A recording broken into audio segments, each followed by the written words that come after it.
দুপুরের খাওয়া দাওয়া শেষ করে আমরা বেরিয়ে পড়লাম ইনানি বিচ যাওয়ার উদ্দেশ্যে। সেই রেকর্ড করা রোডটা মেরিন ড্রাইভ রোড। এই রোডের গল্প তো মোটামুটি সবাই শুনেছ আর জানো, সত্যি রোডটা অনেক। হ্যালো, আসসালামু আলাইকুম এভরিওয়ান, সবাই কেমন আছো? আশা করি অনেক অনেক ভালো আছো। তোমাদের তো আল্লাহর রহমতে অনেক ভালো আছি। তো দেখতেই পাচ্ছ সাগরটা কত সুন্দর আর আকাশটা ইচ্ছাও সুন্দর।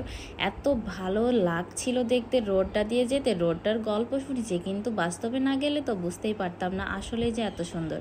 একদিকে সুন্দর পাহাড় আর একদিকে সাগরের গর্জন। এত সুন্দর একটা পথ, এর চেয়ে বেশি সুন্দর কিছু আর হতেই পারে না। মাশাআল্লাহ, দেওয়া সৃষ্টি জিনিস কতই না সুন্দর, তাই না? আসলেই নিজের চোখে না দেখলে এগুলো শুকরিয়া আদায় করা যাবে না। তো এই তো যেতে যেতে পথটা দেখে এই মনটা অনেক বেশি ভালো হয়ে গেল। আর এই তো এটা হচ্ছে সাকারের উপর ব্রিজ। যারা যারা গেছো ইনানি ব্রিজে তারা তো এগুলো জানোই, দেখছোই কত সুন্দর, এর বলার কিছুই নাই। এরপরে গল্প করতে করতে সুন্দর রোড দেখতে দেখতে চলে আসলাম ফাইনালি ইনানি বিচ। আমরা যে কক্সবাজার ছিলাম ওখান থেকে ইনানি বিচে আসতে অনেকটাই দেরি হয়ে গেল। দুপুরে খাওয়া দাওয়া করে আসলাম, কিন্তু এখানে এসে ঢুকতেই অনেক বেশি ভালো লাগলো রোডটা দেখে। তো আমরা এখন অটো থেকে নেমে নিচের দিকে চলে যাচ্ছি গুটি গুটি পায়ে হাঁটতে হাঁটতে। আর এখানে এই তো মেলা তো সবসময় সব জায়গায় থাকে, আর চুড়িগুলো দেখে মাথা পুরাই নষ্ট হয়ে যাচ্ছে। তো কি করব, এখন তো ঘুরতে আসলাম, এখন নিব না, যাওয়ার পথে দেখা যাক। তো এই তো এগুলো দেখাশোনা করে আমরা হলে চলে যাচ্ছি। আর এত প্রচণ্ড পরিমাণে রোদ ছিল কি বলবো। আমরা প্রথমে যেই ঢুকে ওখানে আগে ডাব খেয়ে নিছি, যেহেতু বাইরে গেলে গরমের সময় ডাব খেলে শরীরে যে এনার্জিটা সেটা ফিরে আসে।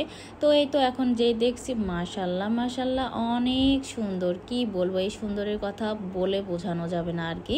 তো এই তো গরম লাগছিল বলে আমার মেয়ে একদম বললাম যে আমরা ছায়ায় দাঁড়াই। তো এই তো ঝাউ বাগান দেখতেই পাচ্ছ, ঝাউ বাগানের নিচে আমরা দাঁড়াই, এখানে আগে একটু রেস্ট নিয়ে নিলাম। আর এরপরে বেরিয়ে পড়লাম মেন জায়গায় যাওয়ার জন্য, ওই যে এখানে যেই বসবো। তো ভিউটা দেখতেই পাচ্ছ কত যে সুন্দর, নিজের চোখে তো আরো বেশি ভালো লাগলো, কি বলবো। কক্সবাজারের ছাড়া এই ইনানি বিচের সমুদ্র সৈকতটা বেশি সুন্দর, পানিগুলো অনেক সচ্ছল এবং অনেক অনেক ভালো একটা পরিবেশ, যেহেতু এখানে মানুষের অতটা ভিড় নেই আর কি। ঘুরতে গেলেই মনে হবে বারবার কক্সবাজারে আর এই ইনানি বিচে ঘুরতে আসি। তো আমারও অনেক বেশি ভালো লাগলো। এরপরে এই তো আমরা এখানে ছাতার তলায় চলে আসলাম। এখানে ফাইনালি বাবু টাবু সবাই ঘুমাই গেছে, এখন আমরা আগে এখানে বসে রেস্ট নিয়ে, দেখতে পাচ্ছ কতটা বাতাস হচ্ছে। সবাই এখন একটু রেস্ট নিচ্ছে, আস্তে আস্তে সবাই হাঁপাই গেছে এত রোদে। এখন আর বসে থেকে তো লাভ নেই, এখন আমরা এই তো আমাদের অসহায় ড্রাইভারের সাথে অসহায় ফ্যামিলি পুরো আমরা উঠে এখন ঘুরে বেড়াচ্ছি। আর ভিউটা দেখছি জাস্ট অসাধারণ, কি বলবো, জাস্ট অসাধারণ। এরপরে এই তো দেখতেই পাচ্ছ ড্রাইভার আমাদেরকে নিয়ে ড্রাইভিং করে চলে যাচ্ছে। গাড়িটার নাম আমার অতটা মনে নাই, কি গাড়ির নাম আমি জানি না অত।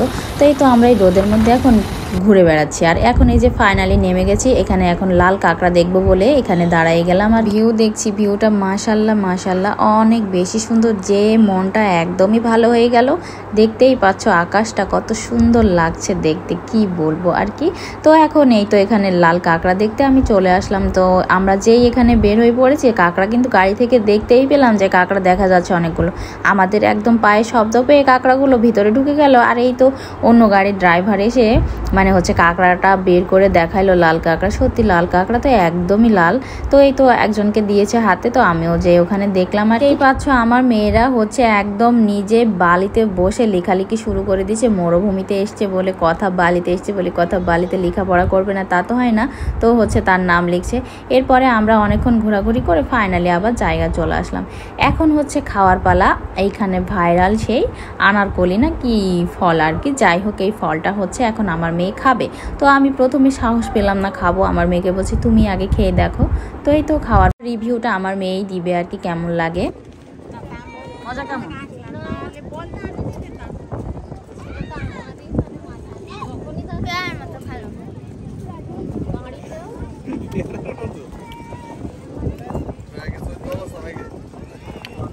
খাওয়া দেখে ইচ্ছা করলো খাইতে, তো সবাই মিলে ওখান থেকে আগে এক চামচ করে খেয়ে দেখলাম ভালোই লাগছে। পাহাড়ি ফল বলে কথা, ভালো তো লাগবেই।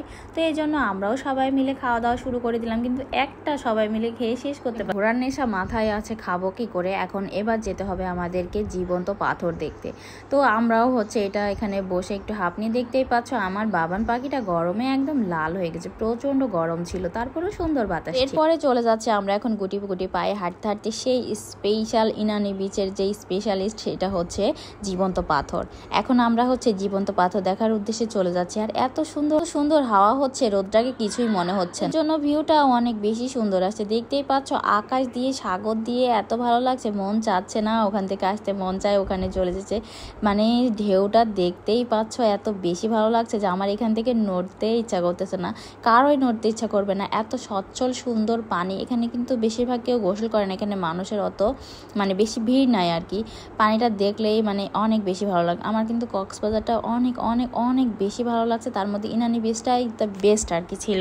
তো এই তো আমরা এখন হচ্ছে গল্প করতে করতে একে একে করে সবাই মিলে ওই যে পাথর দেখার জন্য চলে যাচ্ছে। আর দেখতেই পাচ্ছ আমার ছোট মেয়েকে আগে হচ্ছে নিয়ে যাচ্ছে, এখানে উঠা কিন্তু অনেক রিস্ক, পাথরে পা কেটে যাচ্ছিল আর কি না দেখতে পেলে। আর এই তো আমিও এখন হচ্ছে চলে আসলাম ফাইনাল। পানিটা দেখছি যতবার ততবারই আমার লোভ লাগছে, মন চাচ্ছে যেন গোসল করে ফেলি, এত বেশি ভালো লাগছে। মাশাআল্লাহ, আল্লাহ সৃষ্টি কিন্তু অনেক সুন্দর। সমুদ্র সৈকত বলে কথা, ভালো তো লাগবে। সব ছাড়া সুন্দর ঘোরার জায়গায় হলো সমুদ্র সৈকত। আমাদের এখন যাওয়ার সময় হয়ে গেছে, যেহেতু অনেক সন্ধ্যা হয়ে আসছে প্রায়, এই জন্য আমরা চলে যাব কক্সবাজারের শহরে আর কি। তো ভিডিওটা এতদূর পর্যন্ত, তোমাদের কেমন লাগলো অবশ্যই জানাবে। আল্লাহ হাফেজ।